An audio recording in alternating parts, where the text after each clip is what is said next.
જૂનાગઢ જિલ્લામાં રોગચાળો ફાટી નીકળ્યો, આરોગ્ય તંત્ર નિષ્ક્રિય। કેશોદ તાલુકાના અજાબ ગામે ડેન્ગ્યુ જેવા ભયંકર બીમારીઓના કેસો જોવા મળે છે, છતાં મચ્છરોનો ઉપદ્રવ થતો અટકાવવા તંત્રની કોઈ કામગીરી છે જ નહીં। હાલમાં સમગ્ર જૂનાગઢ જિલ્લામાં વરસાદ ખૂબ જ પડ્યો હોય ત્યારે સરકાર દ્વારા બનાવેલ પેરિસ જેવા રોડમાં તમામ ગામોના રસ્તા ઉપર પડેલ ખાડાઓ અને ખાબોચિયામાં પાણી ભરેલું હોય તેમાં થતો મચ્છરોનો ઉપદ્રવ માટે આરોગ્ય તંત્ર ફક્ત કહેવાય એવી કામગીરી કરતું હોય તેવું જણાઈ આવે છે। જાણે જૂની ગાડીને ધક્કો મારીએ તો જ સ્ટાર્ટ થાય તેવું હાલ આરોગ્ય તંત્ર ડાઉન બેટરીની સિસ્ટમથી ચાલે છે। અજાબ ગામના શહેરી રસ્તાઓ પર કાદવ કીચડ અને ગંદકી ફેલાઈ રહેલું સામ્રાજ્ય સફાઈના અભાવે ગામના મુખ્ય માર્ગો પર ગટરના પાણી અને મસમોટા કીચડ સાથેના ખાડાઓ ભરેલ હોય અને ખાસ તો અજાબ સરકારી હોસ્પિટલના ગ્રાઉન્ડમાં પણ કચરો પડેલ હોય અને આરોગ્ય તંત્ર અને ગ્રામ પંચાયતના માધ્યમથી તમામ જગ્યાઓ પર ખાડાઓ ભરેલા પાણીનો નિકાલ કરી જેમાં પાણીજન્ય જંતુઓ ઉત્પન્ન થતા અનેક વિસ્તારોમાં તાવ, શરદી, ઉધરસ અને મેલેરિયા તથા ડેન્ગ્યુ જેવા રોગોનો કેસ જોવા મળતા લોકોમાં વહીવટીતંત્ર સામે રોષ જોવા મળી રહ્યો છે। જોકે અજાબ ગામની આસપાસના ગામો રાણીપરાના 8 દર્દીઓ પણ અજાબ પ્રાથમિક આરોગ્ય કેન્દ્ર પર થોડા દિવસ પહેલા સારવાર અર્થે આવેલા હતા એવું જાણવા મળ્યું છે।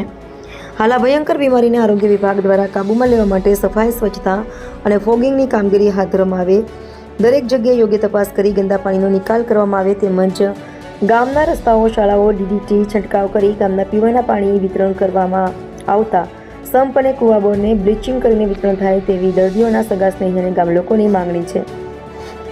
સંવાદદાતા જગદીશ યાદવ, જૂનાગઢ। તમારું નામ બોલો। મારું નામ નરસિંહ પ્રેમજી સગાડકા, ગામ અજાબ, તાલુકો કેશોદ, જિલ્લો જૂનાગઢ।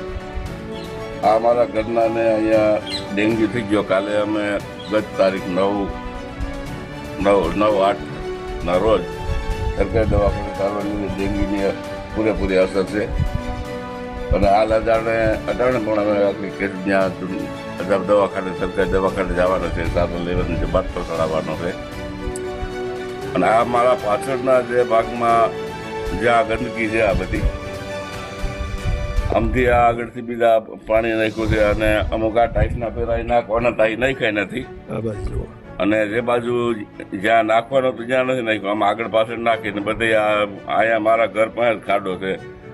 મેઇન ગંદકી અહીંયા છે। અહીંયા જો થોડીક સાફ સફાઈ થઈ જાય તો આનો પ્રશ્ન સોલ્વ થાય એમ છે। પાછળના ભાગમાં બ્લોક તો દેખાય છે બાપા? પાછળના ભાગમાં બ્લોક છે, બ્લોક હતા એ કાઢી નાખ્યા, વરદી પેલા નાખ્યા હતા ને પછી આ બીજા પાછા કાઢીને પાછું કાઢનો અહીંયા ખાડો કર્યો અને આવા બધા પ્રશ્નો છે। એટલે આ મચ્છરનું ઉત્પાદન અહીંયા જ છે વધારે અને અહીંથી જ આ ગંદકી બધી લાગુ પડી ગઈ છે।